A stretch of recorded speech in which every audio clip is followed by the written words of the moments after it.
Silverage is on the phone. I see his name. What? Silverage. What you need phone number? Huh? No, I think he's in the call. Oh, good.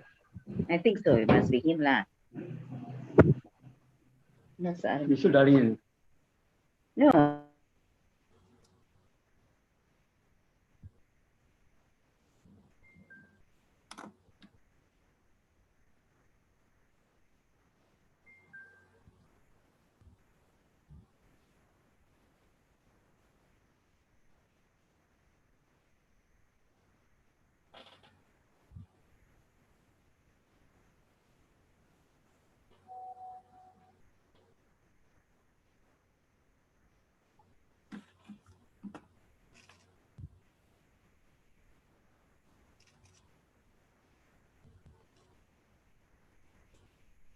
Okay, namaste everyone. Can you all hear me? Can you just type out if you can hear me in your chat box? Yes, we can hear you. Yes, Mano, we can hear you. Don't worry. Okay. Okay, great. Okay, we will start.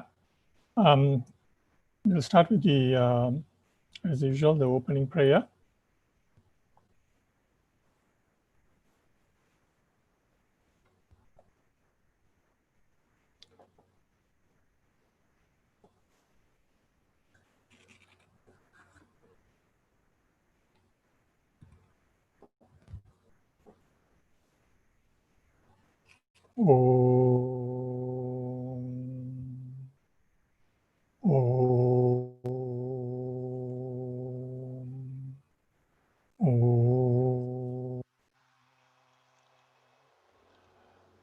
Vakratunda Mahakaya Surya Koti Samaprabha Nirvignam Gurume Deva Sarva Karyeshu Sarvada Saraswati Namastubhyam Varade Kamarupini Vidyarambam Karishyami Siddhir Bhavatu Me Sada Gurur Brahma Gurur Vishnu Guru Devo Maheshwaraha Guru Sakshat Param Brahma Tasmai Shri Gurave Namaha.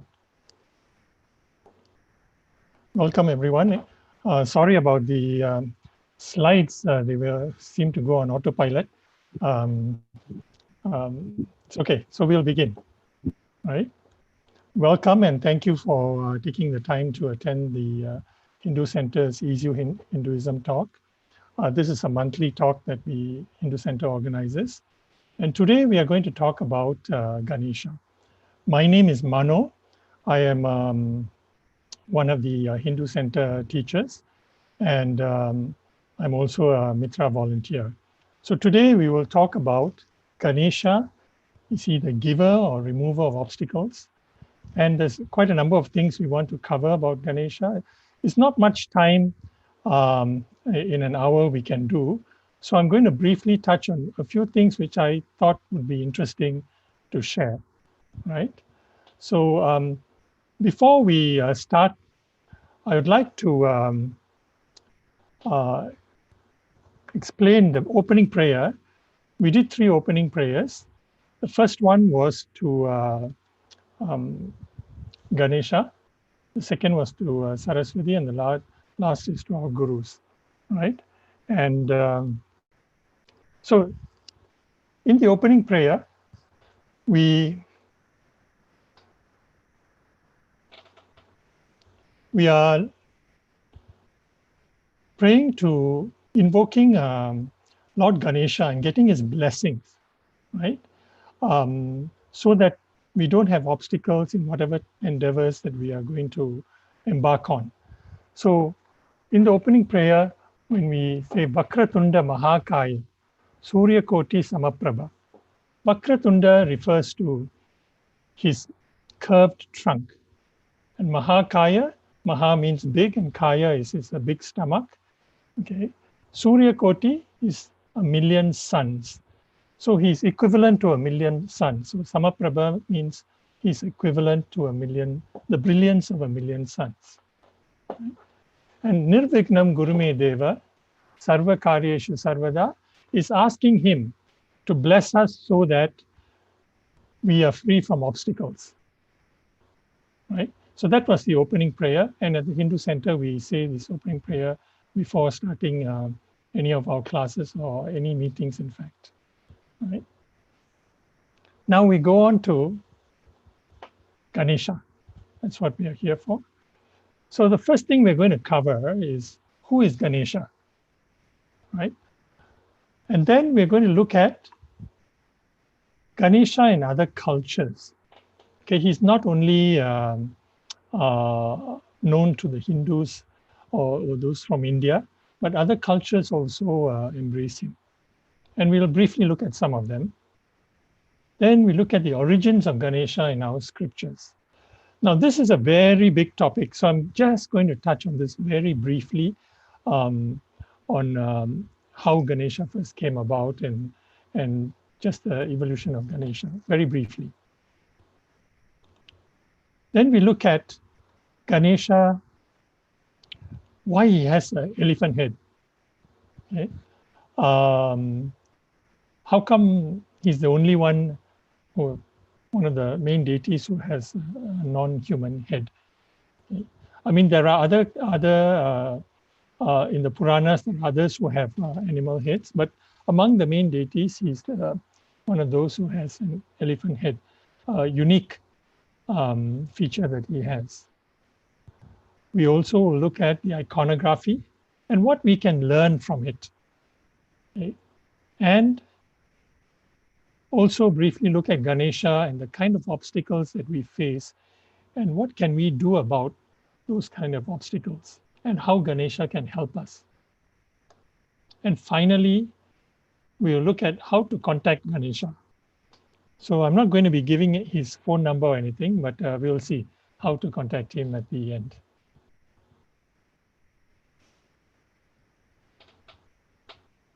So Ganesha is one of the most popular and distinctive Hindu deities. He is known to whatever sampradaya they pray to Ganesha. Ganesha is always invoked, whether you're Shaivite, Vaishnavite, Shakta, or any sampradaya. Okay, Ganesha is always invoked. It's extremely popular, and throughout India, not in any, he's not constrained to any geography too. So wherever there are Hindus, Ganesha is there. And later we'll also see where there are, Ganesha is also seen in places and embraced by people who are not Hindus.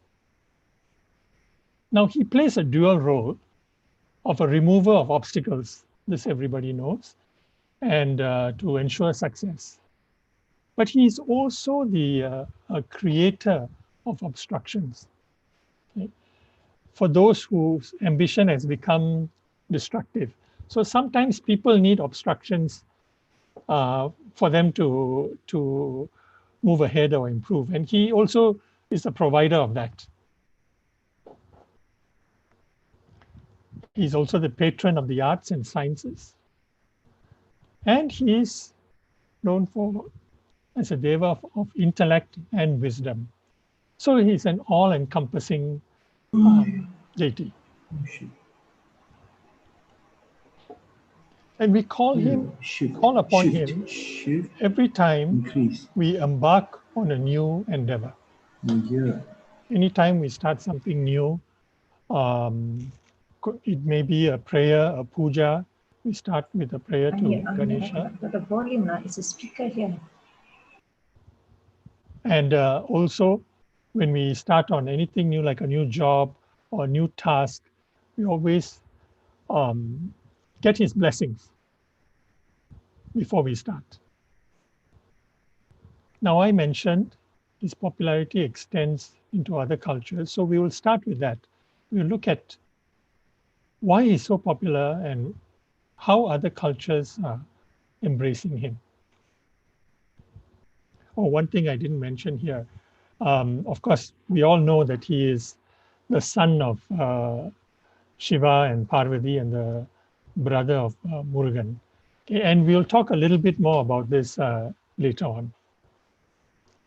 So first we look at Ganesha in other cultures. Okay. And we also look at the various names he's known by. He's Ganesha, he's Ganapati, and all of that we'll look at in a moment. I'm trying to get the screen to change. Okay, here we are.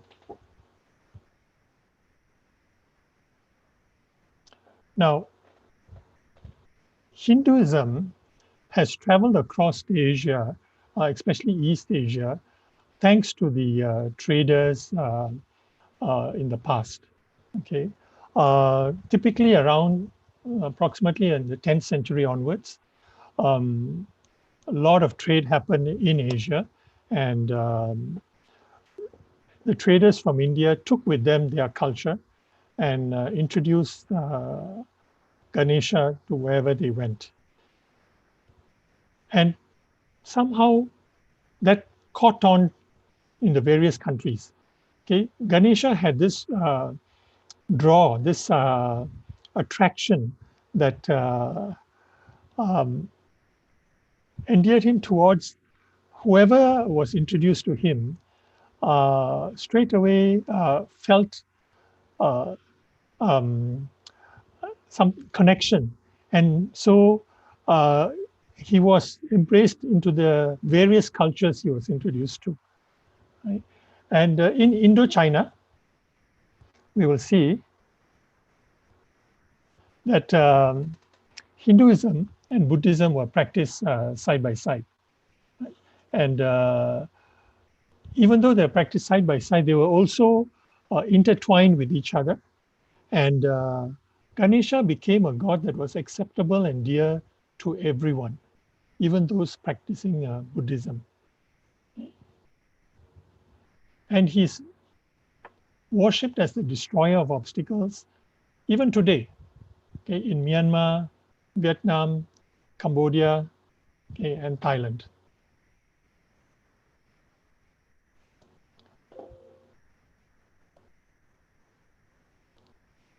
So we will look at some of these countries, how he is embraced.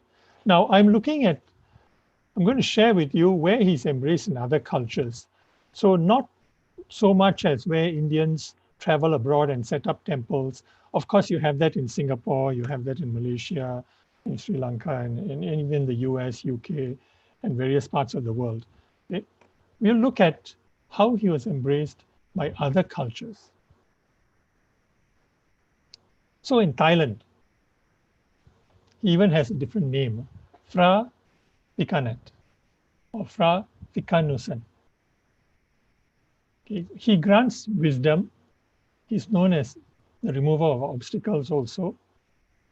And Ganesh Chaturthi is celebrated all around Thailand, in various parts of Thailand. And you will see, if you go to Thailand, you will see Ganesha in front of buildings, in front of shops.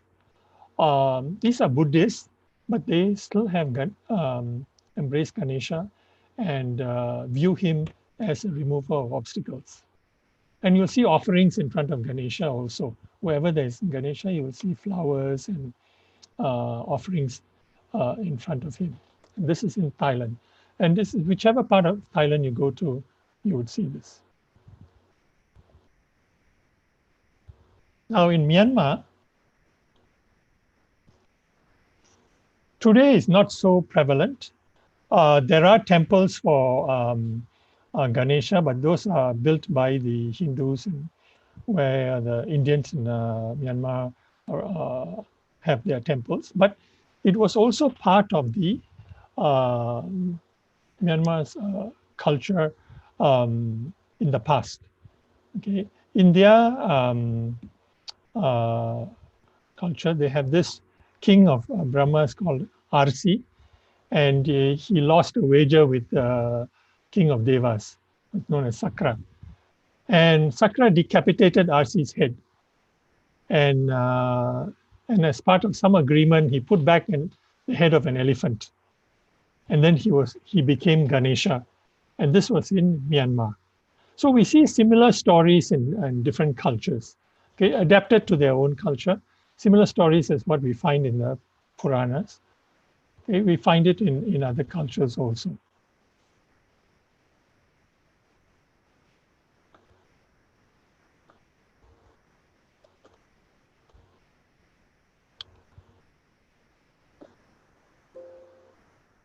I'm having trouble changing the page. Okay, here we are. Cambodia is another one we look at. And Cambodia, we all have heard of Angkor Wat, and it was run by the Khmers, and Hinduism was quite prevalent in Cambodia. And Ganesha there is known as Ganapati, Lord of the Ganas. And you can see by the picture here, they have had their own kind of, their artists had their own interpretation of Ganesha.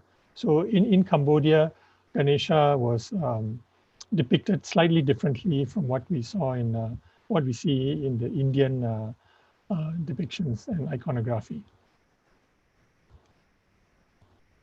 And Indonesia, of course, we have Bali.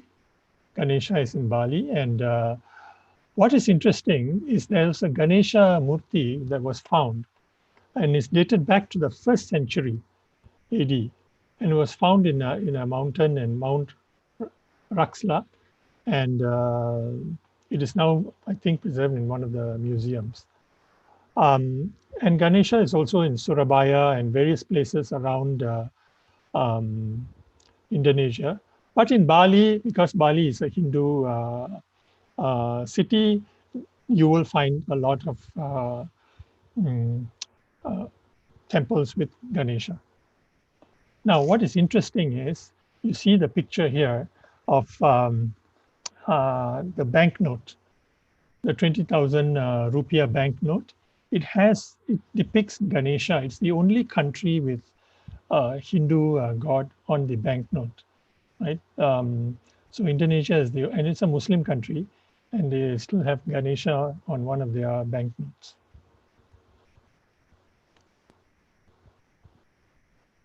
Japan, another interesting thing. He's known as Kangitan, and is worshipped as the remover of obstacles and a god of good fortune.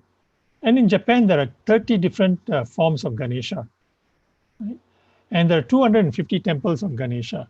But in Japan, you must note the Ganesha there is different from our Ganesha.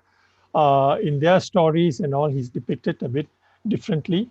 It's not, the only similarity is his form and the fact that he is the remover of obstacles. But the other stories and all that they have are very, very different. And in Tibet, he's known as a Maharakta, the great Red Lord of Ganas. Right? So we briefly looked at how Ganesha has been embraced in other cultures and still is today. Right? And there's something about him that draws a lot of people towards him, and easier to form relationship with Ganesha. And we'll see why as we go along. He's known by several different names.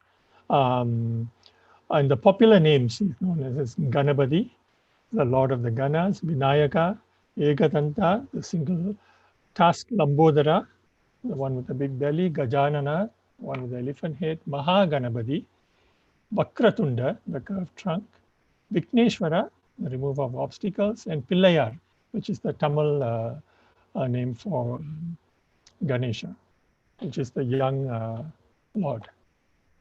So these are some popular names. So we will look now at how Ganesha originated. Now it is not very certain exactly how he came about. There's the precise date and all is not known. Okay, so we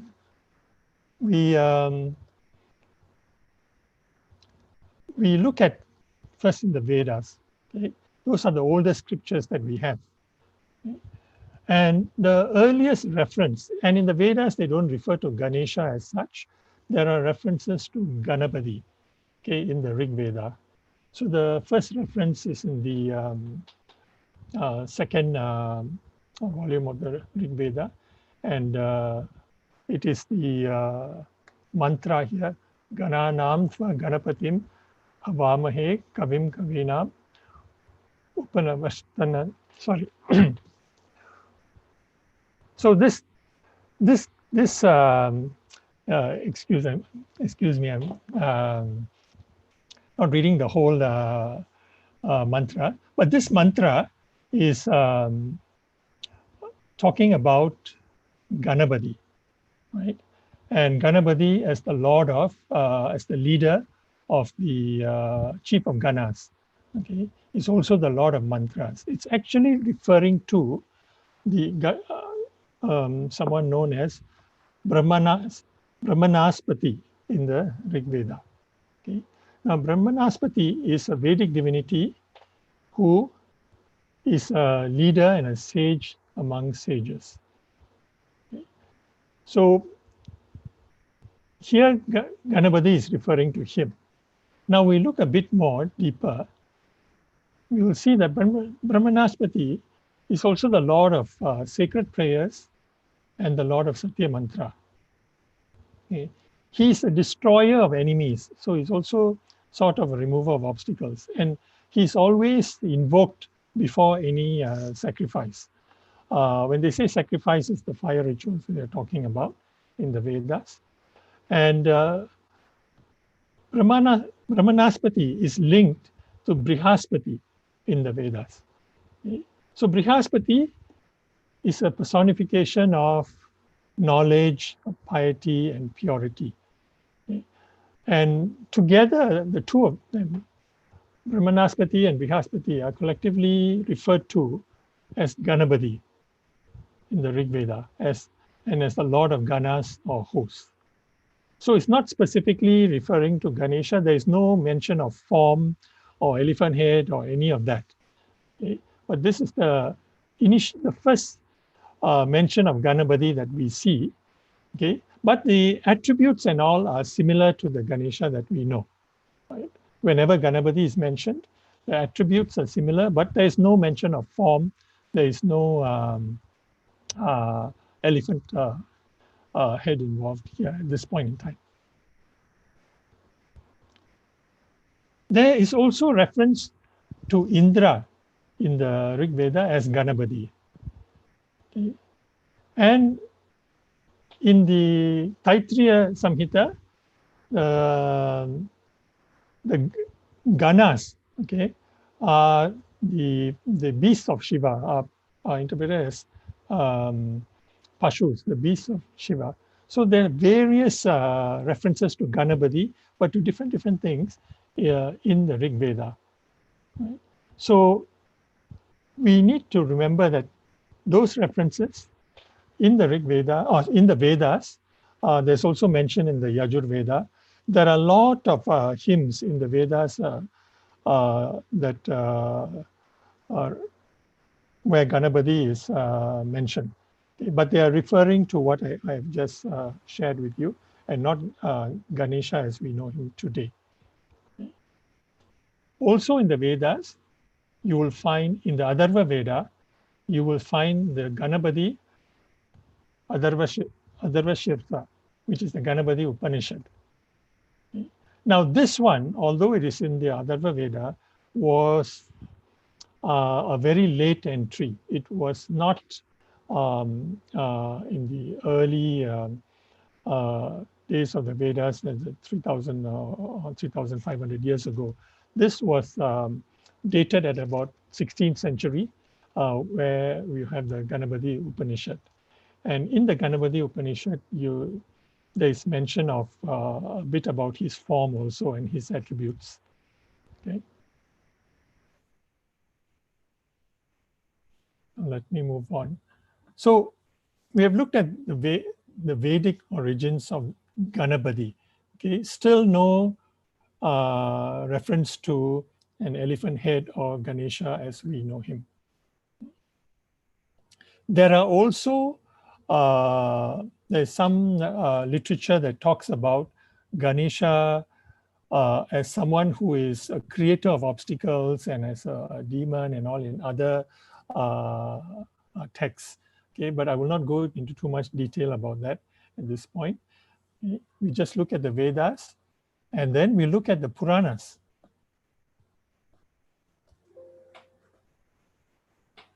Okay, now in the Puranas, Ganapati started taking form as we know him today. Okay, so all the virtues and powers of the past Ganapatis that were mentioned in the Vedas or other scriptures now all came together. Okay, all the references to Indra, to Shiva, and others all came together and are now molded into one, into the Ganesha that we know. And there are two Puranas that are dedicated to Ganesha. Okay, these are the Upa Puranas, the minor Puranas. There's Ganesha Purana and the Mudgala Purana. Okay. These two Puranas mentioned are dedicated to Ganesha. Ganesha, of course, is also mentioned in the other Puranas like the Shiva Purana, the Skanda Purana, and the Brahma Purana. He's mentioned elsewhere also, but he's dedicated to these two Puranas, Ganesha Purana and Mudgala Purana, are talking mainly about him only. Now the thing about the Puranas is, you will find that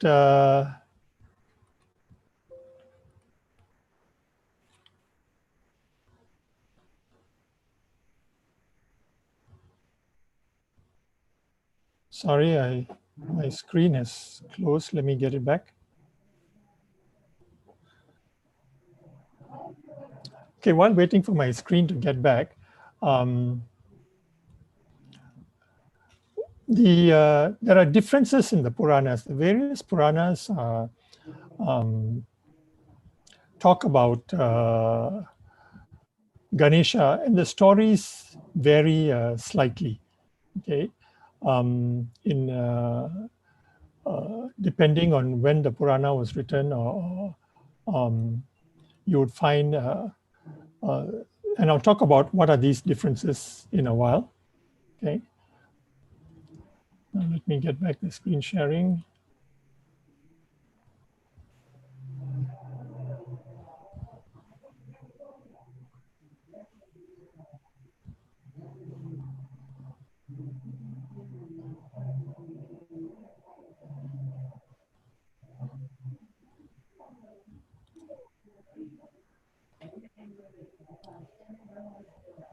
Okay, so we are back.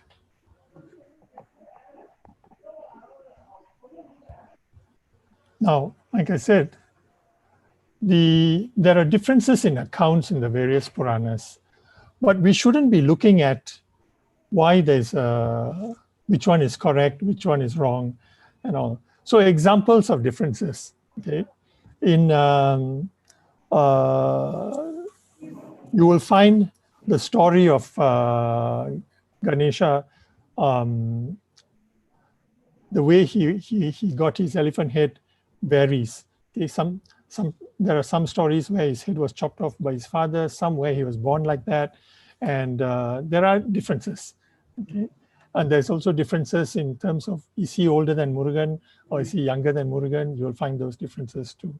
Is he a bachelor, a brahmacharya, or is he married? So he's both, in depending on the Puranas that you look at. Okay, but what we should look at is the essence of the Puranic stories. Okay, what is it symbolizing and what can we learn? Okay, the stories, the essence is always the same. The stories can vary, right? What is important is that our Ganesha he's an embodiment of all grace, virtues, and powers we admire in any deity. So we should focus on that and not the differences. The differences exist because over time, as the stories were written, and that at that time they were written to suit the needs of that period. So there's some differences, but the symbolism and the essence is always the same. Okay. So what is important is he's the inheritor of all the combined wisdom and glory of all gods, and he is Mahaganapati. That's what we must always remember. And we look at his elephant head. Okay. Again, when did he exactly get the elephant head is not certain. Okay. However, from the 1st century AD onwards, there have been, we found depictions of him with an elephant head. And Indonesia also they found, and in India too. Right? So the earliest reference to anything to do with an elephant was in the Atharva Veda. Okay, and this was when describing the god which I mentioned earlier, Brihaspati. Okay. They used the term Hasti Varchas, which means elephant-headed. Okay. So the elephantine features were attributed to the god Brihaspati in the Atharva Veda. That's the earliest reference that we have. Okay. And his classic form that we know today, okay, with his curved trunk, four arms, and the different forms of Ganesha and all, that iconography came about in the 4th and 5th centuries during the Gupta period. Prior to that, the elephant head was there, but it wasn't as, the iconography wasn't as refined as what we have today.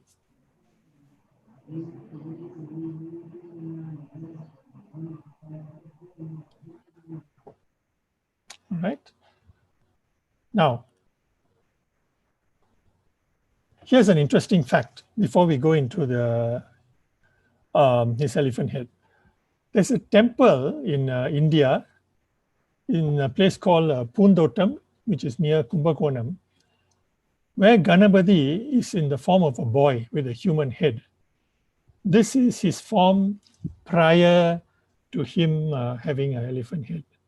Okay, and there is one temple there. If you have a chance, you can go and visit it. Now, moving on, we look at how he came about with his elephant head. Now, in the Puranas, there are several stories. Okay, so I'm going to share with you the popular story, which I think most of you know, so I'll go over it very quickly. But we want to look at the symbolism behind it. So the most popular story is the one in the Shiva Purana, where Parvati wanted to take a bath, and she didn't want to be disturbed when taking a bath. Right?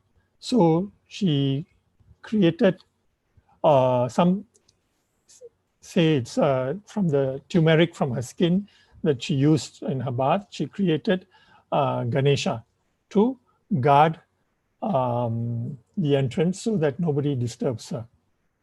Now, at that point, Shiva comes along and Ganesha stops him, as he was told to do by his mother. Of course, Shiva tries to reason with him and it doesn't work, and they end up fighting, and finally Shiva decapitates Ganesha's head. And of course, after that happens, Parvati finds out, not happy, is angry, and asks Shiva to do something about it. So what does Shiva do? Shiva sends his gunners out, to go and look for a replacement head. Okay, and the first, and they travel north to look for this, and the first living being they found was an elephant.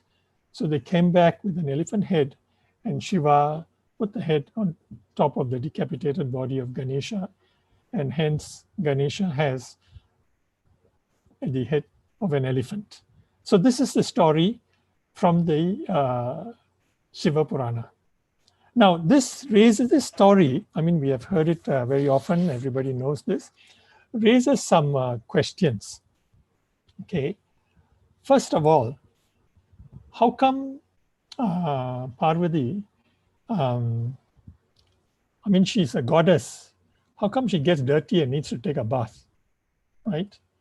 Then another question is why Shiva, who is all-knowing, doesn't recognize his own son? Okay? He should know, right? How come he doesn't recognize his own son?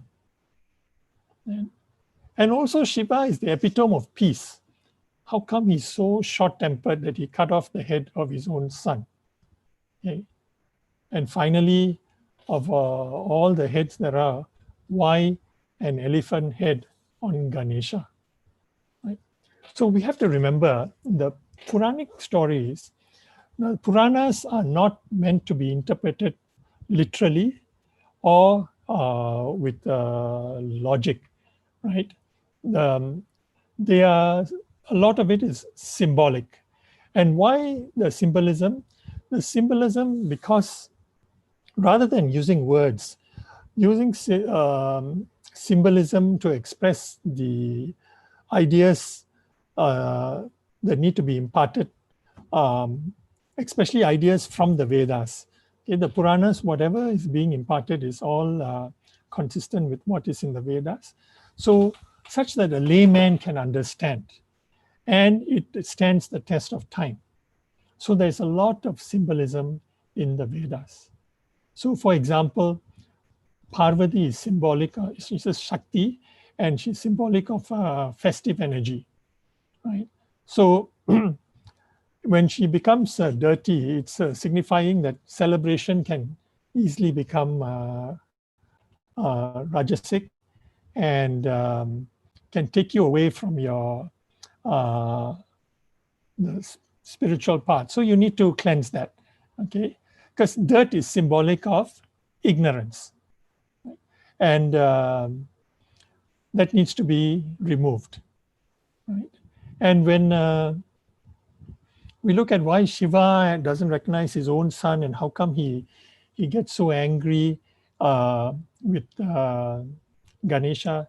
Now, Ganesha is here represents the ego-bound jiva, right? And he does not see Shiva as the supreme being or as he does not see Shiva as his, first of all, not as his father. Okay, so his ego clouds him, and he's so there's ignorance clouding Ganesha's ego at that point in time, right? And so Shiva, to remove that ignorance, of course, he tried talking to him and all. In the end, to remove that ignorance, cuts off Ganesha's head. Now, we should not look at this as an act of violence and all. It's a symbolic act, because after that, he replaces his head with an elephant's head. An elephant is an animal that if there's a tree in front of it, if there's an obstacle, it just removes it with its trunk and moves forward. It doesn't let things stand in its way. Okay, an elephant is big, right? And with very good memory and all that. So he replaces the head of Ganesha with an elephant, right? And the elephant has qualities of wisdom and effortlessness. Okay, so the big head signifies that wisdom and knowledge. We will look a bit more at the iconography of Ganesha in a while, right? So these stories, we should always look at the symbolism, okay, behind the story, okay? And not just look at the story itself that, oh, Shiva got angry, chop off the head, is very violent. But what does it mean? Right? So that's what we should be looking at. Now, we now look at, now the Ganesha, we have found out he has got an elephant head. We look at his various qualities, or the iconography of his being. So we start off with that big head, which I mentioned, refers to the wisdom. And when we see the picture of Ganesha, or for that matter, any deity, whether be it in your home, it could be a picture or it could be a murti, or when we go to the temple and we see the murti of Ganesha, by knowing the iconography, we should remind ourselves what all these different attributes are and ask ourselves, how does that affect me? Am I following some of that? So for example, his big head represents great wisdom. And for us, it is a way of asking us to also take the big picture, think big, okay? And not always look at all the micro things all the time and let that worry us. Look at the overall big picture. So when we see Ganesha, we should be reminded of that, okay?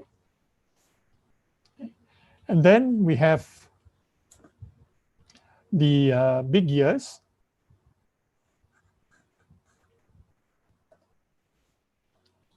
So the big ears are a reminder for us to listen attentively. Okay, they also depict that Ganesha listens to everybody. But when we look at the iconography, we try to see what is it that we can take from it. And we should be listening attentively. And listen attentively to good things, to scriptures, that sort of thing. And to others also. Then he has a broken tusk. So this represents that sometimes you need to make a sacrifice for the pursuit of wisdom. We know that in one of the stories that Ganesha has a broken tusk because one of the versions is that he used the tusk to write the Mahabharata, right, as a scribe. So he made that sacrifice. Then we have his hand, the mudra, which is giving blessings and protection for all the devotees, and his big belly, okay, which is to accept and digest all kinds of results with ease, whether good or bad, he's able to take it. And we should also imbibe some of these qualities in ourselves, okay? Be able to accept anything as though it's prasadam from the Lord. Any kind of results we should accept as prasadam. The modaka is the rewards of our sadhana, our spiritual seeking. And then we have the prasada, which is signifying that the whole world is at our feet, okay, at our asking. And finally, we have the mushika, his vagana. Okay? So his vagana is very small. It's a mouse. Now, a mouse is cannot sit still in one place. It's very restless, and it symbolizes desires. And Ganesha having the mushika as a vagana symbolizes him controlling the desires. So there's an acknowledgement that there are desires. It's not that we cannot have desires, but we need to be able to control those desires so that we can direct those desires in a direction that is beneficial for us and that is dharmic. So that is the symbolism of the mushika. So we see all these attributes of the iconography. So every time we look at Ganesha, in whatever form, we should remind ourselves of these things and try and ask ourselves, are we following in this path? Are we listening attentively? Are we being adaptable? Okay, so sorry, I forgot to mention that his trunk, okay, gives him the ability to discern between good and evil, because that trunk is able to carry an entire tree and is also able to pick small things. So it's extremely flexible. So we should ask ourselves when you see the iconography, are we being flexible? Okay. And when we see his big paunch, his big belly, are we able to accept any kind of results with ease? Or are we getting too emotional or angry? So this is a reminder. Okay, it's a very good reminder. So it's good to know the iconography well. And every time we see Ganesha, rather than just looking at the picture alone, try and remind yourselves of the qualities. Now, Ganesha, there are 32 forms of Ganesha to suit different people, because different people, when you form a relationship, different forms appeal to different people and for different purposes. So there are 32 forms.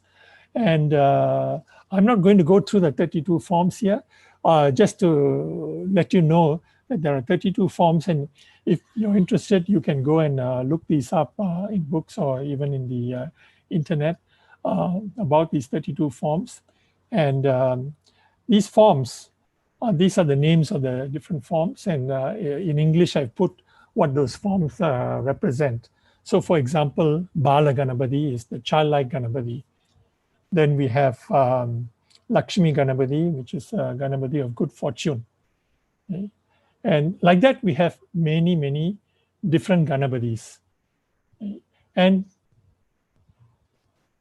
different people have affinity to different forms of Ganesha. So there are 32 of these. And we looked at one just now, and they all have the basic attributes similar, right? It's just that they are representing different things. So we also have for example, the youthful Ganapati, Taruna Ganapati, and one more, the Simha Ganapati, where his face is a little bit like a lion. That is the second last one from the end, right? So I tried to match these with the what you saw in the picture earlier. You can get all these later on in the Hindu Center's YouTube channel. You will be able to see the video, and then if you want to go back and look at it, you can. So these are all the various Ganapatis, and you can also go to the internet and look these up.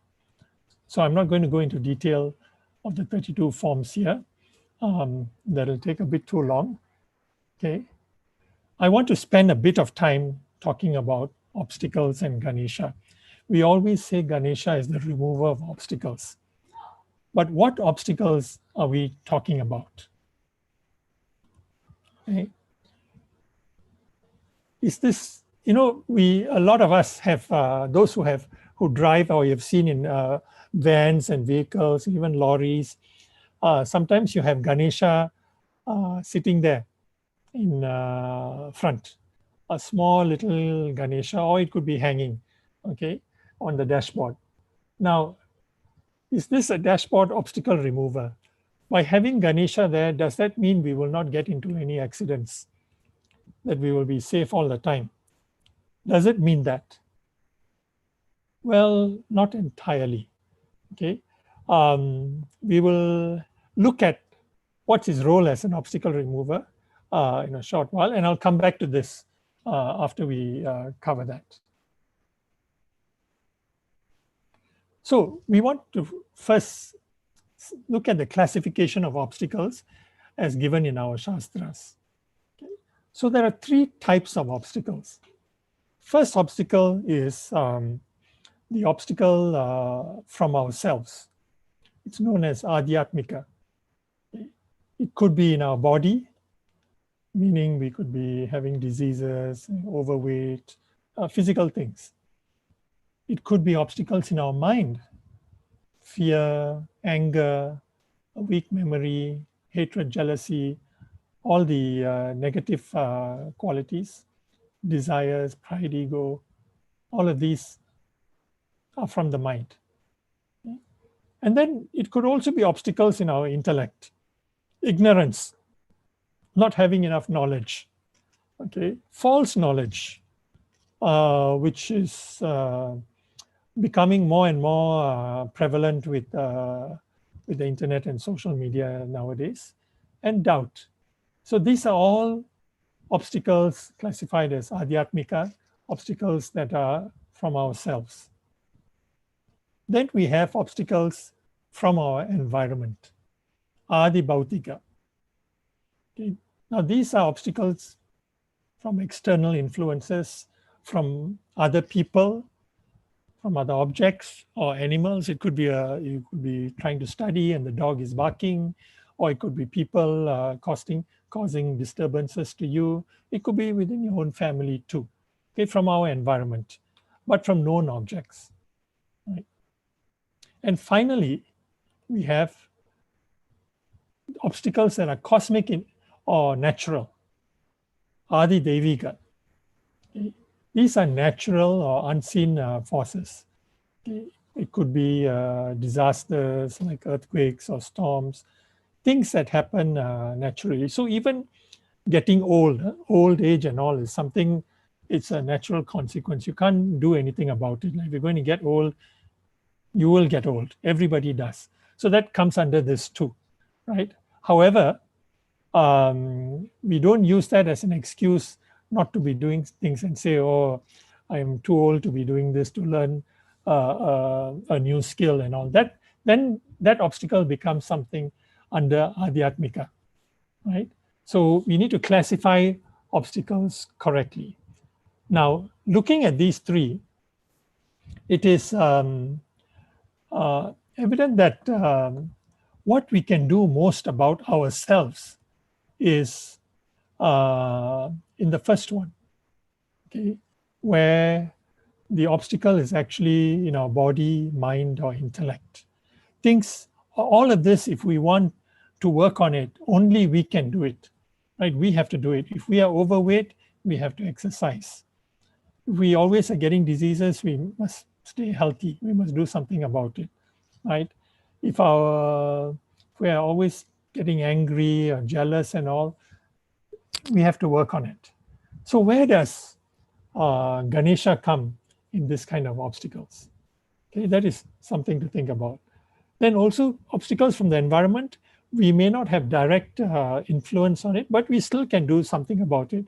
We can move away from that environment or don't let it affect us as much. Okay, of course, for the natural and cosmic obstacles, we cannot do too much about those. So we focus on the obstacles that we can do something about, typically things that originate in ourselves. Okay, so how does Ganesha help us here as the remover of obstacles? Is it that if we do a puja for Ganesha or pray every day to Ganesha or invoke him every day, that we will not have weak memory, fear, anger, or won't have ignorance? Okay, we will be healthy all the time. Is that the case? Well, we must remember that when we invoke the Lord, and especially Lord Ganesha here, it is to get his blessings. He is not running our lives. He is not the one to be controlling everything. We control, and we want his blessings so that whatever we embark on is successful. So for example, if our issue is ignorance, we don't know too much about a topic, we have to learn and study. Okay, we invoke Ganesha and the blessings so that we can retain it better. There are no external influences that distract us from it. So things that we cannot control, he can help, right? But things we can control, we should do ourselves. Right? So that's the important thing about obstacles that we have to take note of, because very often we always say, pray to Ganesha to remove obstacles.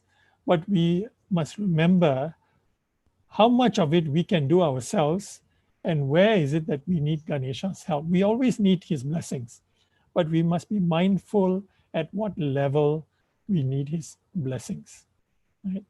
So coming back to that example of the car. So the dashboard. Now, if we have Ganesha there on the dashboard, will we not get into any accident? We have to ask ourselves, who is the driver? Okay, if we are the driver, are we driving properly? If we anyhow drive, if we are not looking at, don't follow the road protocols, or don't signal when turning, or speeding, it's not Ganesha making us do all that. We are doing it. And there are consequences to all of that. Okay, those things are fully within our control. Okay?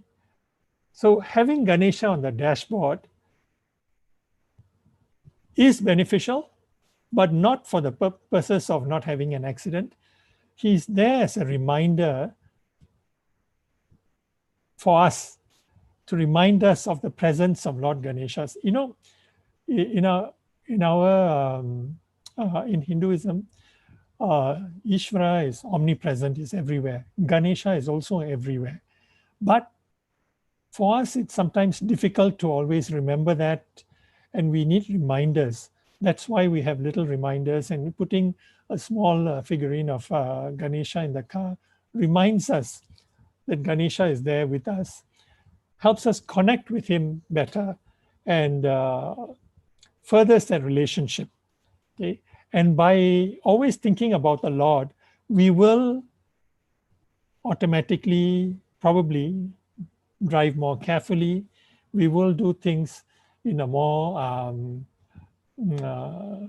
careful way, such that we don't get into accidents. Or in any task that we do, when we invoke Ganesha, pray to him, or always think about him, visualize him, we will automatically do the task well. And he will give his blessings to make sure that any unintended obstacles don't become a burden to us. The obstacle may be there, but it may not affect us as much. Okay? That's something that we have to look at all times. Right? So it's not just a removal of any old obstacle, it's those obstacles that are beyond our control. So if it is within our control, we have to be the ones to work on them. Okay. So I've very quickly gone through a brief overview of Ganesha. I tried to touch on areas that either were give a better understanding of the history, or things that we can apply to ourselves. Okay, what we can do, and Ganesha is someone who is very easy to form a relationship with. That's why children like him. There's a cute version of Ganesha, okay? And that's why he has transcended different cultures, right? And he's worshipped in different forms, but to make it easier for us to connect with him. So how do we connect with him, right? First of all, of course, we have to understand Ganesha and his attributes. And there is a way prescribed, okay, to contact him. And that is, first, to realize that he's omnipresent, okay? And if you want this intimate access, okay, you must have bhakti, you must have the devotion. So that's a prerequisite. The devotion must be there. And the devotion for loving Ganesha, the ability to hold his image in your mind, okay, the ability to visualize his form. Okay. If you're able to do this, and that relationship will start forming. Okay, and you have to train yourself to see him within your own mind with eyes closed. Okay? This could be done while doing a japa, or it could be done just while sitting down and visualizing Ganesha. Then you speak to him. After you visualize, you speak to him and you ask him whatever you want to ask, any questions and all. You pronounce those words into his ear. You visualize that you are talking to him. Okay. And you're supposed to be saying all of this into his right ear, apparently. And you ask him whatever questions. He's not going to answer back. Okay. But he's hearing everything. Okay. And speak to him and do this. Whatever questions you have, ask him. When you're done, open your eyes. Okay. Now, if you do this often, do this every day, you will see a difference. Things will be changing. Whatever used to be a big obstacle may become smaller. You will see a lot of changes, more positive things happening. Okay, so this is the way we contact with Ganesha. All right, and it is a means for which actually you can use for any deity, right? Not just for Ganesha, but here we are talking about Ganesha, and he's someone that everybody has a relationship with. Okay, everyone, any temple you go to, you will have Ganesha. You pray to Ganesha first before going to the other deities. Right? So next time you go, try this out. Okay, train yourself to see him with your own mind, with your eyes closed. Okay? This you can do at home, of course. You don't have to go to a temple to do this. And see the results after a day or two. And the more often you do this, you will see positive results. Okay? So I've come to the end of it. It's about an hour plus that we have been talking about Ganesha. And normally, if this was at the Hindu Center, I would have liked to ask questions in between, but I did not. So I will take questions now from anyone who has questions about what we discussed today. So that's the end of the sharing on Ganesha. Any questions? Vanakkam, Mr. Manohar. David here. We have got a quick Yeah. question for you. You see very often the linkage is brought between Ganapati and wheatgrass. Sorry, could you speak louder? I can't hear you clearly. I'm trying to inquire in regards to what is your understanding of the connection between Ganapati and wheatgrass. Wheatgrass. is it? Aragampul. Ah, All right, because it's actually made into a garland. It is given to at his feet. It's put into a manjal. You know, when you do your prayers, you symbolize Ganapati in many ways. And Aragampul is something people like to take back home after it's gone to the altar, whether it's in the temple. right, right. So I mean, I like to understand how is this connected with him, and what's the iconography of that also. Thank you. Okay. To be honest, okay, so there are various things that are done for Ganesha, and wheatgrass is one of them. I do not have the answer for you right now. I am not so familiar with how that came about, or what is the exact significance of that. What we can do is we can get back to you on that through the Hindu Center, right? We'll take up that question, and we'll either post it or we'll get back to you on that. Yeah. Thank you for that question. And any other questions on the sharing tonight? Hi, my name is Indra. I like to ask this question. I see a lot of students do the Topakanam for Ganesha. So how is this significant in the prayers? Okay, so actually that one, I mean, it's not really in our scriptures, and it's a practice that has evolved over time.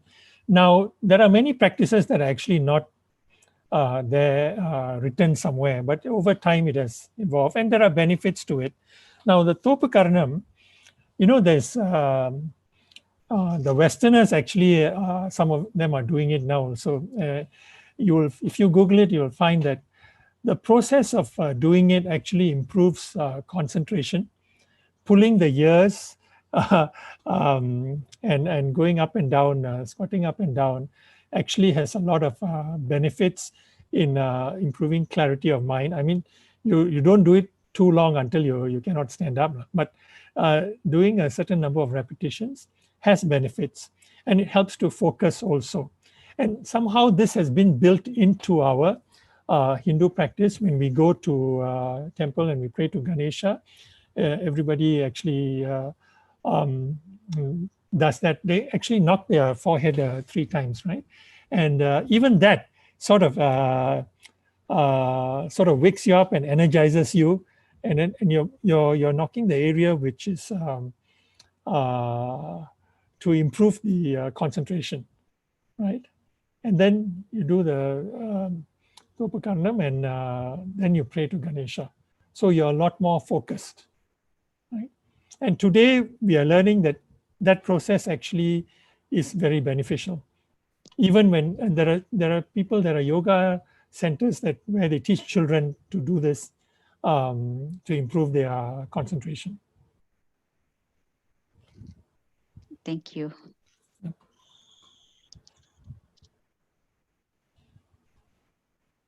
Any other questions?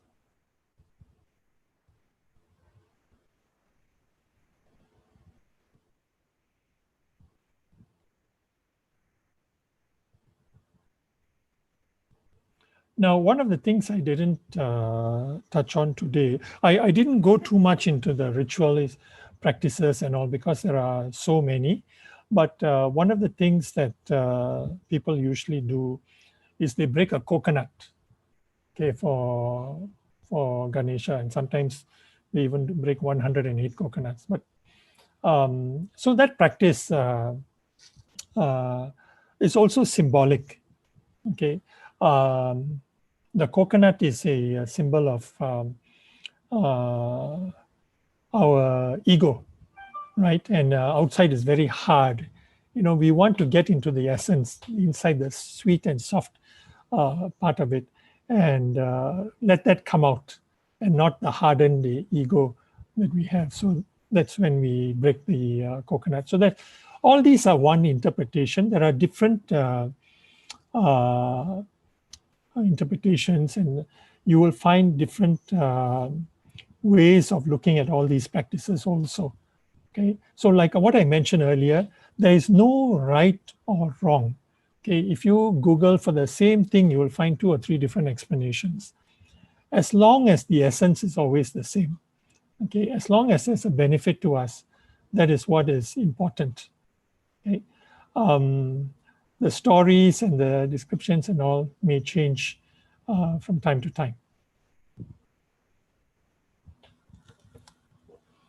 Okay. Any questions from anyone else?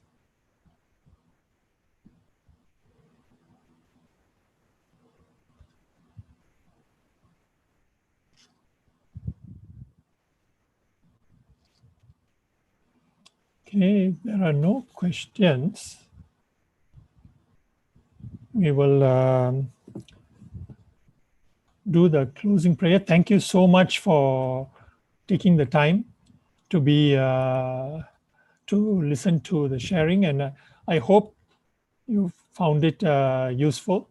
And the idea is for you to go and read up some more. I just shared very briefly, and for you to go and now be careful when you look in the internet, because there's a lot of stuff there that may not, you must look at the source of what is there in the internet. So sometimes the explanations may not be the best in the internet. So it's best to look at proper sources.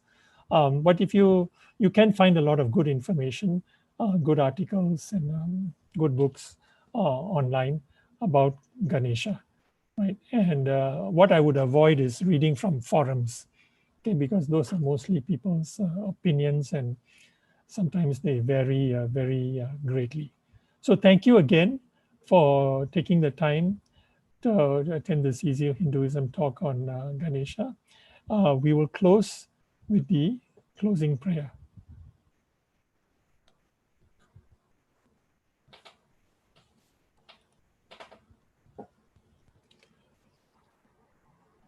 Om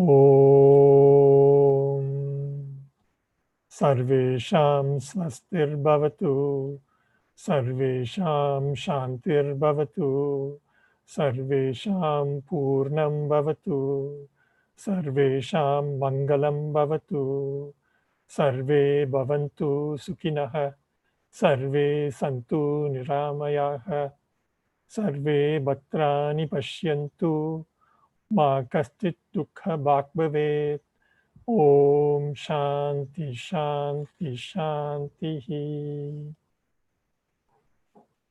Thank you, everyone. Thank you, sir. Thank you, Mano, for a lovely Thank talk. you. Thank you, Manu. Greatly Thank appreciate it. you. Thank you very much. Very interesting. Thank you. Thank you. Manu. Bye. You're welcome. Bye. Bye-bye. Good night.